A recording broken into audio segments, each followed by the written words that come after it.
Bonjour, chères auditrices et auditeurs de la radio Passion culturelle. Bienvenue dans votre émission L'intelligence patrimoniale, l'émission qui vous dit tout sur le patrimoine.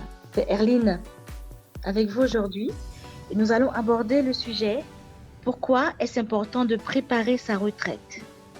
et comment bien préparer sa retraite. Nous allons commencer tout de suite à savoir pourquoi est-ce important de préparer sa retraite. Donc, vieillissement de la population, hausse de l'espérance de vie, carrière moins linéaire, des phénomènes de fond qui jouent sur l'équilibre du système des retraites et sur le niveau des pensions versées à la retraite. Donc, face à cette tendance de baisse des revenus au moment de la retraite, il est indispensable de se préparer le plus tôt possible afin d'essayer de conserver le niveau de vie que l'on a en étant actif. Donc, un rappel sur le fonctionnement du système de retraite en France.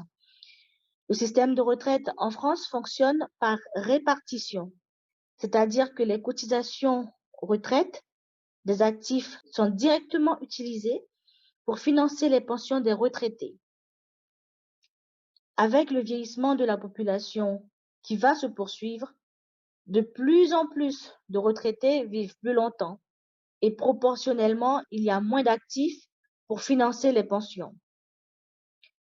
Pour répondre à cette situation, les réformes des retraites et surtout l'actuelle réforme systémique dont le calendrier a été fortement perturbé par la crise sanitaire du Covid-19 de ces dernières années ont conduit à augmenter les cotisations et à repousser l'âge de départ à la retraite, voire pour certains régimes de retraite complémentaires, à une diminution des pensions. Une baisse de revenus inévitable à la retraite. Donc la pension de retraite de base est calculée sur la base d'une fraction des revenus d'activité perçus. La dimension de revenus est inévitable. On appelle taux de remplacement le rapport entre la pension de retraite et le dernier revenu d'activité. Donc, pas de panique cependant, car les revenus des retraités ne se résument pas à la seule retraite de base.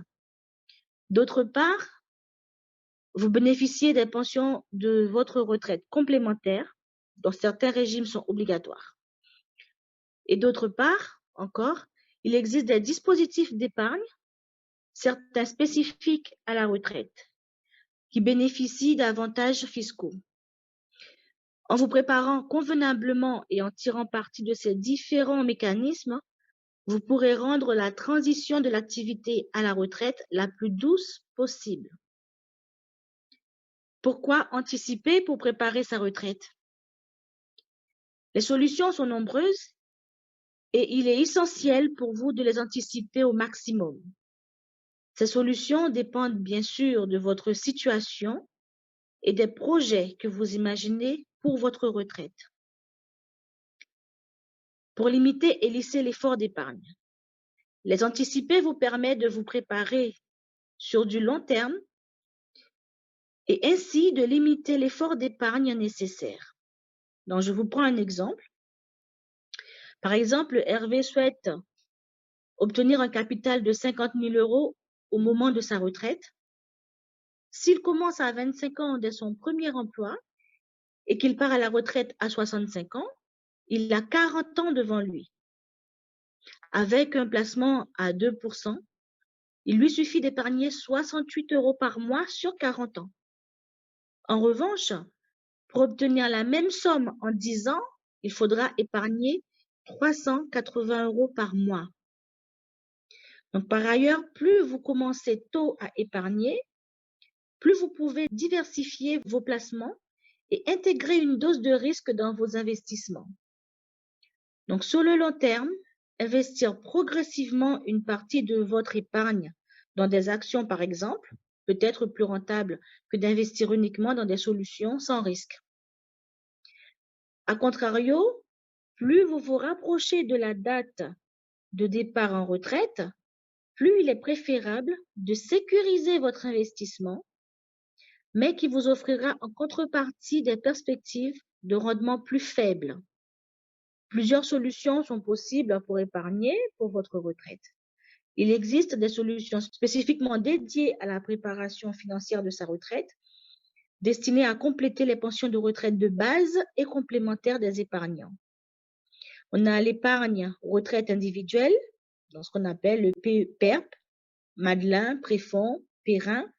Vous avez dû entendre parler de ces dispositifs. Ou l'épargne retraite collective, PERCOL, anciennement PERCO, ou article 83. D'autres solutions sont également particulièrement adaptées, comme les contrats d'assurance vie, le PEA, etc. Ces différentes solutions dépendent de votre situation. Donc, n'hésitez pas à vous rapprocher de votre conseiller financier afin qu'il puisse vous guider à ce sujet.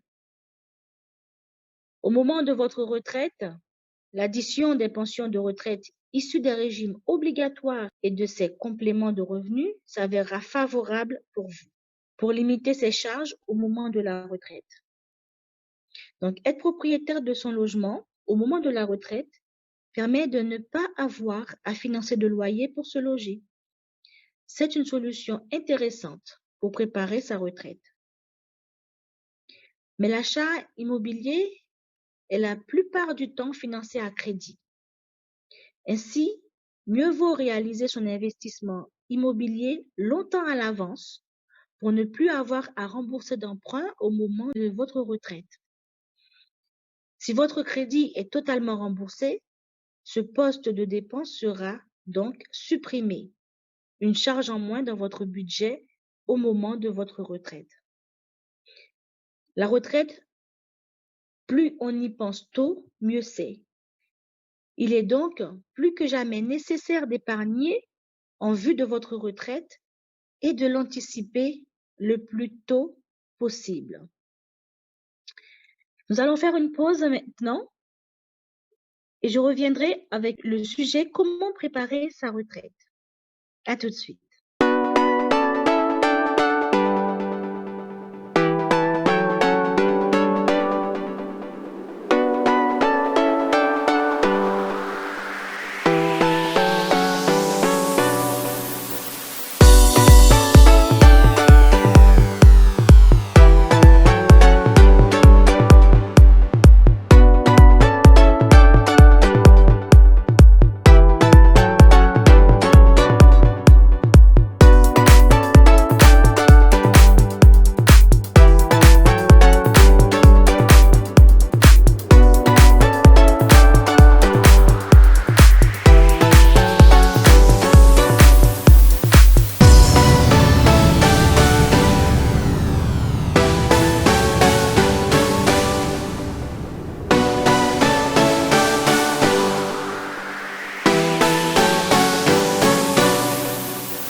De retour de notre courte pause, donc nous allons aborder, comme je l'ai dit précédemment, le sujet comment préparer sa retraite.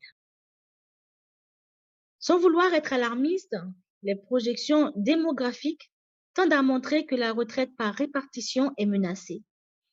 Malheureusement, les actifs actuels vont très probablement toucher des pensions de retraite très faibles à la retraite. En tout cas, plus faibles que les pensions actuelles déjà décriées. Par conséquent, les actifs se posent de plus en plus de questions.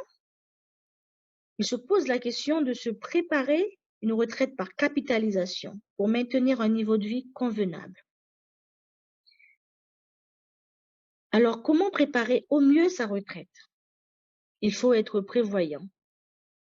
Les retraités en difficulté sont généralement ceux qui ont trop compté sur l'état de providence et n'ont pas acheté leur logement ni capitalisé. Il s'agit donc de bien placer dès maintenant et également de prendre soin de soi pour vivre une retraite à l'aise, financièrement et en forme. Et l'effort sera moins important en s'y prenant tôt grâce à l'effet des intérêts composés. Donc, dans cette partie, nous allons voir qu'il faut anticiper de nouvelles dépenses.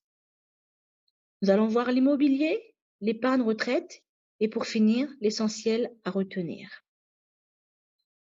Donc, préparer sa retraite, c'est d'abord anticiper vos dépenses à la retraite. En premier lieu, la santé et la mutuelle.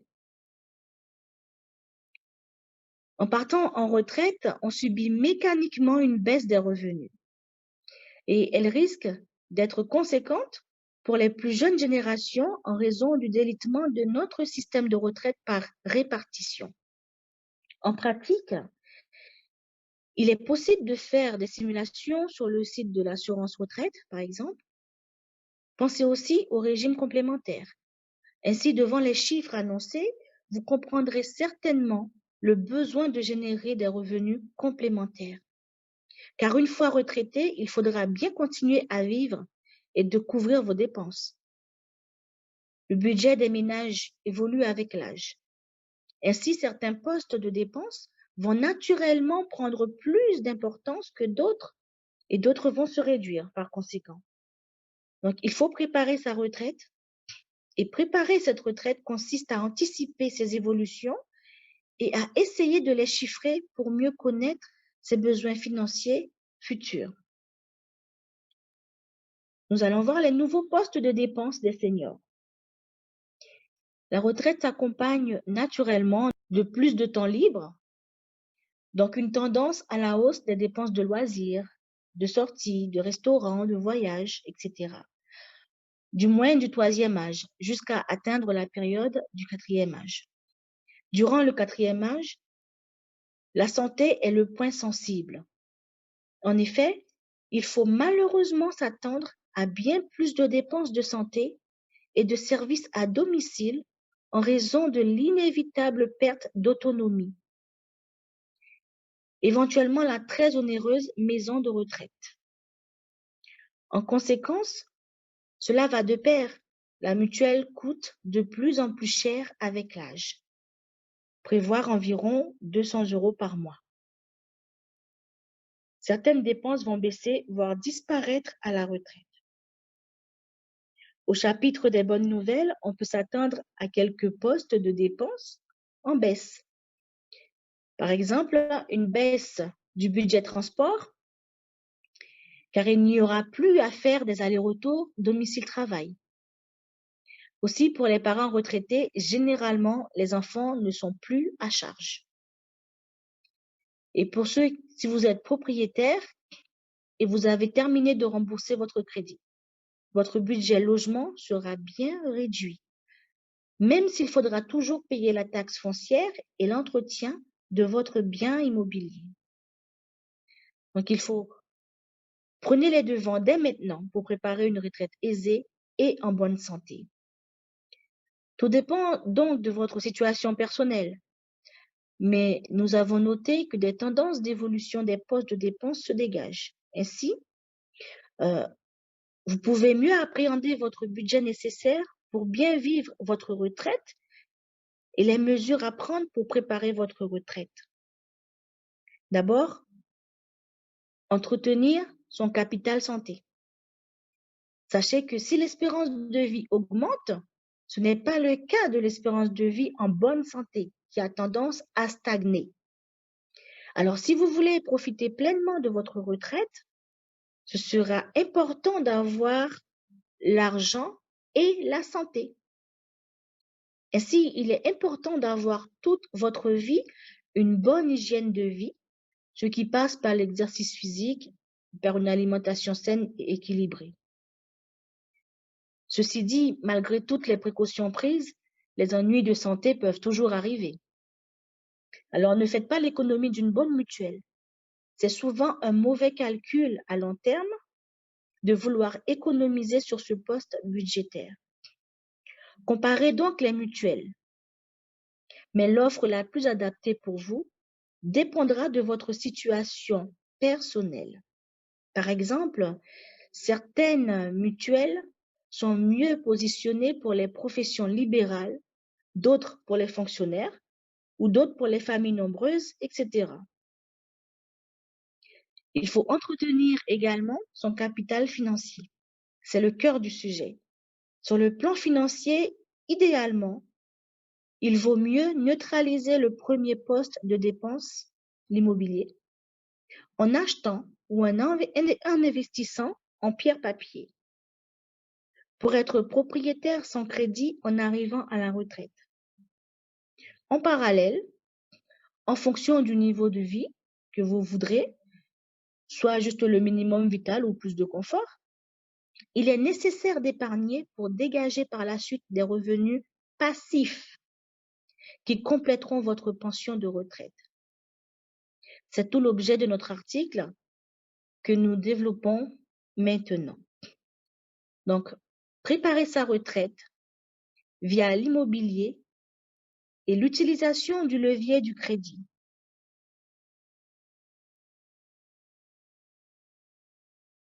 Nous allons faire une courte pause et nous reviendrons avec le sujet préparer sa retraite via l'immobilier et l'utilisation du levier du crédit. À tout de suite.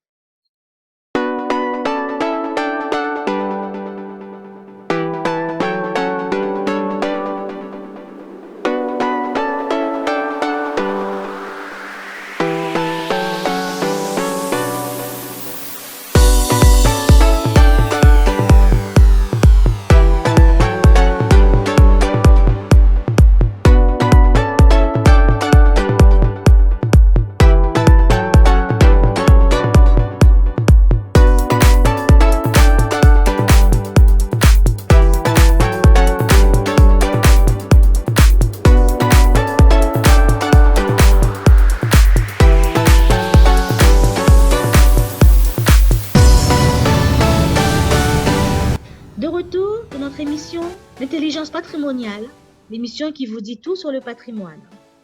Comme annoncé précédemment, nous allons aborder le sujet sur préparer sa retraite via l'immobilier et l'utilisation du levier du crédit. La première étape à laquelle les Français pensent habituellement consiste à acheter sa résidence principale. Ainsi, il n'y aura plus de loyer à payer à la retraite. Mais les circonstances de la vie font que ce n'est pas toujours possible ou intéressant. Alors, l'investissement en pierre-papier peut aussi être une solution. L'achat de la résidence principale. Donc, l'achat de la résidence principale par l'emprunt est généralement la solution privilégiée par les Français pour se construire un patrimoine à crédit en 15, 20 ou 25 ans. Ainsi, on peut faire en sorte de payer une traite mensuelle équivalente à un loyer pour au bout du compte être propriétaire et ne plus avoir de loyer à payer. Donc l'arbitrage achat ou location. Ceci dit, il faut tenir compte des frais supplémentaires par rapport à la location et propres à la propriété. On a la taxe foncière, les intérêts d'emprunt, les travaux, etc. De plus, il faut être stable et généralement ne pas vendre avant au moins 8 ans pour rentabiliser l'achat face à la location. Ainsi, l'arbitrage achat ou location n'est pas toujours en faveur de l'achat et de la résidence principale. Dans ce cas, surtout pour les jeunes en début de carrière qui ont besoin d'être mobiles, il peut être plus intéressant de rester locataire et de capitaliser ailleurs. Ainsi, dans la suite de l'article, nous verrons d'autres moyens de capitaliser intelligemment. Il faut tout de même noter que pour les plus aisés, donc ceux qui deviendront fortunés à force de bien placer, la résidence principale est une belle niche fiscale. En effet, elle bénéficie d'un abattement de 30% dans le cadre de la déclaration du patrimoine pour les contribuables assujettis à l'impôt sur la fortune immobilière. Donc, nous allons parler de l'investissement immobilier en pierre-papier. La pierre-papier représente une autre façon de se faire construire un patrimoine à crédit. Il s'agit de la solution idéale pour les actifs bien occupés par leur carrière ou leur famille, ou pour les actifs mobiles professionnellement et géographiquement. On trouve plusieurs moyens d'investir en pierre-papier à crédit ou non. Il y a ce qu'on appelle les SCPI pour être propriétaire des parts de parcs immobiliers et percevoir des loyers. Il y a ce qu'on appelle également le crowdfunding immobilier pour financer collectivement des projets de promoteurs immobiliers et percevoir des intérêts de 8 à 10% par an. Donc, nous avons également les SIIC pour être propriétaire de sociétés foncières et percevoir des dividendes. Donc, nous allons voir les avantages de la pierre-papier. Ces investissements immobiliers en pierre-papier représentent toutes les caractéristiques suivantes. D'abord, un ticket d'entrée faible, c'est-à-dire qu'on peut investir à partir de 1 000 euros. Il y a également une bonne diversification, ce qui veut dire que les risques sont plus limités plutôt que de tout concentrer dans un seul bien immobilier. Il y a également une gestion déléguée, donc de gros gains de temps pour l'épargnant qui n'a pas à s'impliquer personnellement. Ainsi, c'est beaucoup plus confortable et diversifié que l'investissement classique en immobilier locatif. En effet, être bailleur demande un véritable engagement, presque du dévouement pour les locataires et beaucoup de formalités administratives et fiscales, et occasionne plus de stress de gestion. Alors que l'investisseur en pierre-papier peut se concentrer et s'épanouir sur ce qui lui est le plus cher, c'est-à-dire soit sa carrière ou sa famille, etc. Par ailleurs, à la retraite, cela permettra de toucher des revenus sans effort et de disposer de plus de temps libre pour les loisirs plutôt que pour gérer des appartements locatifs. Finalement, on prépare ainsi une retraite plus libre et sans stress. Épargner et sortir son capital en rente sans payer d'impôts sur le revenu. Maintenant que vous exploitez votre capacité d'emprunt pour vous construire un patrimoine immobilier à crédit, il ne faut pas s'arrêter en si bon chemin, car plus on génère de revenus passifs, plus la retraite sera confortable. Et puis, il faut diversifier et ne pas tout miser dans l'immobilier. On ne met pas tous ses œufs dans le même panier. Ainsi, profitons de 2 belles niches fiscales pour développer notre patrimoine et en tirer des revenus passifs non imposés à la retraite. Pour cela, j'annonce l'assurance vie et le plan épargne en action, le PEA. L'assurance vie pour préparer sa retraite. Donc, l'assurance vie est un produit d'épargne qui permet d'investir en fonds euros sécurisés ou en unités de compte plus ou moins sécurisées, fonds actions ou fonds immobiliers. Ainsi, il y en a pour tous les goûts. Et si c'est le produit d'épargne préféré des Français, ce n'est pas pour rien. Sachez que les meilleurs fonds euros ont apporté autour de 2% en 2020. Un couple rendement-risque très bon puisque le capital est garanti. Et c'est 4 fois plus que le livret A rémunéré à 0,50. Par ailleurs, vous pouvez aussi choisir une assurance vie en gestion libre ou en gestion pilotée. Ainsi, soit vous décidez de gérer librement en 100% fonds euros pour sécuriser votre capital ou en mixant avec des unités de compte pour dynamiser. Soit vous choisissez mandat de gestion selon votre profil. Si vous êtes plutôt défensif ou équilibré ou offensif, c'est-à-dire vous pouvez prendre plus de risques ou pas du tout. Ceci dit, attention à bien choisir votre assurance vie et à privilégier les assurances vie sans frais sur versement. Sachez que vous pouvez diversifier sur plusieurs assurances vie. C'est même recommandé pour diversifier les assureurs et les fonds euros. Nous allons faire une courte pause et revenir sur l'assurance vie, sur sa fiscalité.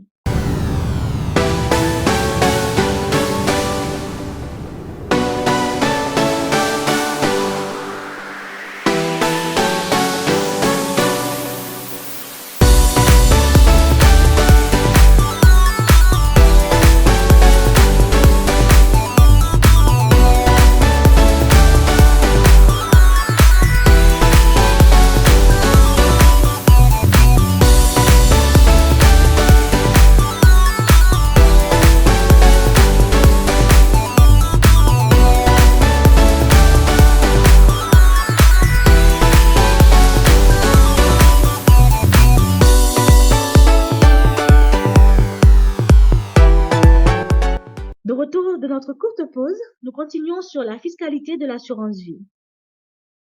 Optimisez vos rachats non imposés.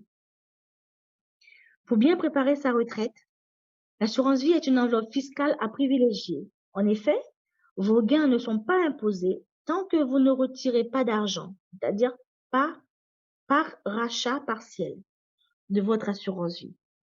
Et si vous retirez vos gains, c'est-à-dire les plus-values après les 8 ans de votre assurance vie, vous jouissez à plein de la niche fiscale. En effet, on bénéficie d'un abattement de 4 600 € de plus-value par an, 9 200 € pour les couples mariés ou pacsés. Concrètement, cela peut donner environ 1 000 € par mois de revenus non imposés, hormis les prélèvements sociaux, ceux-là sont obligatoires. Chiffre à simuler avec l'assureur avant rachat.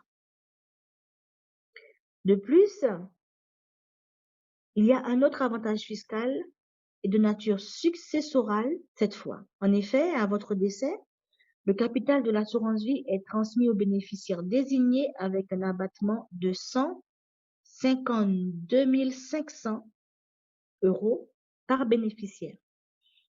C'est donc également un outil de transmission non imposé sous 152 500 € transmis par bénéficiaire.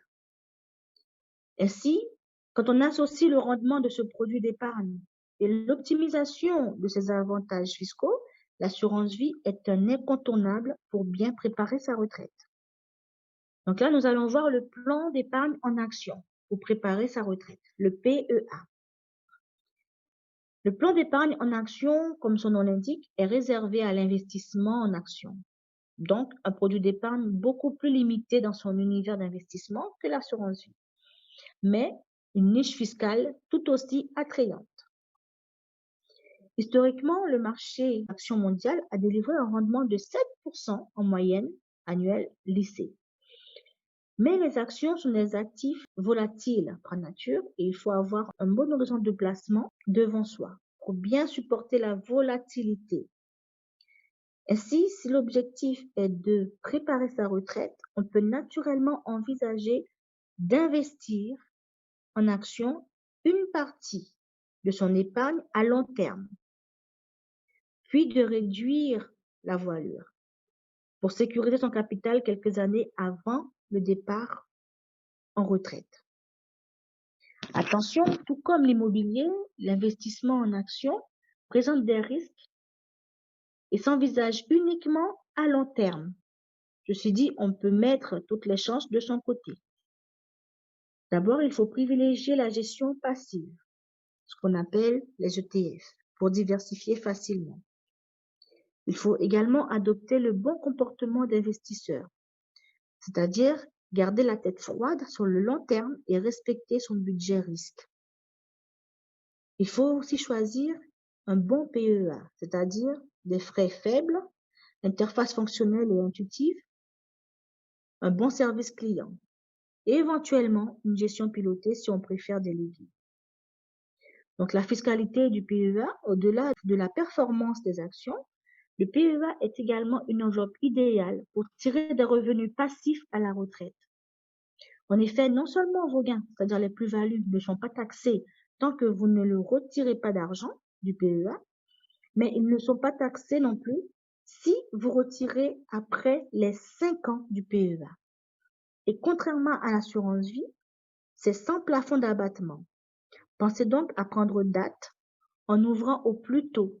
Ainsi, une fois retraité, vous pourrez retirer votre capital du PEA ou uniquement les dividendes perçus sans payer d'impôt sur le revenu, seulement les prélèvements sociaux. Donc, le plan d'épargne retraite, le PER, c'est contre-intuitif, mais les produits estampillés retraite ne sont pas toujours les plus adaptés pour préparer sa retraite. Bien souvent, c'est du pur marketing. D'ailleurs, il existe de simples comptes épargne dont le nom commercial comporte le terme retraite, sans être vraiment intéressant à cet effet. Ainsi, épargner en PER pour sa retraite ne sera pas plus pertinent pour tout le monde. Durant la vie active, le PER permet de déduire les versements de ses revenus imposables pour défiscaliser, mais plus de 50% des foyers fiscaux français ne sont pas imposables, donc ne profiteront pas de la défiscalisation. Et le produit n'est pas forcément plus rentable que l'assurance vie, tout en présentant plus de contraintes, c'est-à-dire blocage jusqu'à la retraite, sauf cas particuliers comme l'achat de la résidence principale. Donc finalement, un patrimoine solide et diversifié pour générer des revenus passifs non imposés, plus une bonne santé bien couverte, égale une retraite bien préparée. Ainsi, se mettre sur les bons rails au plus tôt permet d'envisager la vie sereinement. Concrètement, pour amorcer la pompe, des 100 euros, vous pouvez prendre date sur une bonne assurance vie, un bon PER ou un bon PEA. Ensuite, vous pourrez définir votre allocation patrimoniale et épargner selon vos objectifs personnels. Et quand vous serez en âge, vous pourrez vous intéresser aux meilleurs placements pour seniors. Donc, l'essentiel à retenir. Comment préparer sa retraite? Donc, afin de préparer au mieux sa retraite, il faut anticiper le niveau de vie qui sera nécessaire pour vivre convenablement. À la retraite, des dépenses diminuent, c'est-à-dire en font partie du foyer, crédit immobilier remboursé, mais d'autres charges augmentent, loisirs, mutuelle santé, par exemple. Il convient donc d'anticiper ces futurs besoins financiers et de recevoir des revenus à leur hauteur. En pratique, on peut simuler la pension de retraite que l'on percevra, système de retraite par répartition, et donc déterminer ce qu'il faudra compléter grâce à la retraite par capitalisation, c'est-à-dire les revenus passifs, les intérêts, loyers, dividendes, etc. Comment financer sa retraite? En France, l'essentiel de la retraite est financé par le modèle dit de répartition. Les actifs financent la retraite des retraités. Mais ce modèle périclite.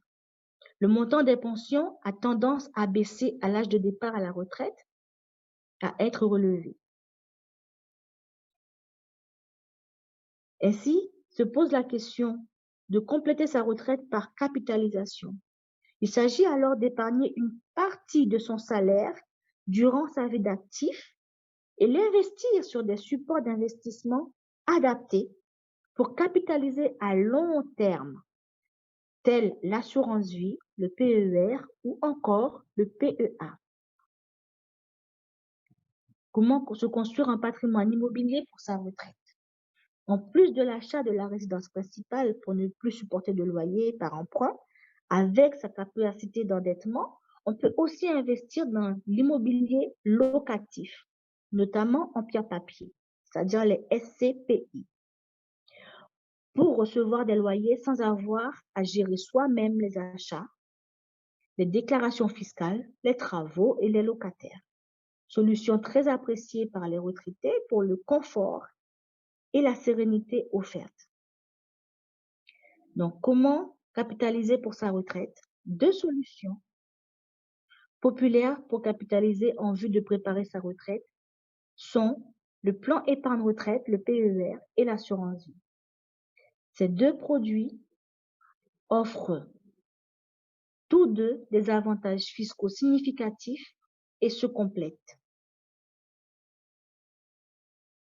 Le PER et l'assurance vie sont deux solutions d'épargne présentant des avantages fiscaux. Dans le cas du PER, il est possible de déduire les versements du revenu imposable et d'investir à long terme en vue de préparer sa retraite. peu de cas de sortie anticipée possibles. Quant à l'assurance vie, elle ne permet pas de déduire les versements de son revenu imposable. En revanche, elle offre davantage de souplesse pour les retraits, tant en permettant d'investir, tout en permettant d'investir son argent à long terme. Donc, l'assurance vie se distingue également par sa fiscalité douce au moment de la sortie du capital, avec des abattements sur les plus-values imposables. Voilà, chères auditrices et auditeurs, merci de votre participation à l'émission Intelligence patrimoniale, l'émission qui vous dit tout sur le patrimoine. Nous avons abordé aujourd'hui le thème de la retraite, à savoir pourquoi est-ce important de préparer sa retraite et comment la préparer. Nous avons vu les sujets les plus importants pour préparer sa retraite. Je vous souhaite une très bonne soirée et je vous dis à très bientôt sur une prochaine émission L'intelligence patrimoniale. C'était Erline et restez connectés sur la radio Passion culturelle. Au revoir.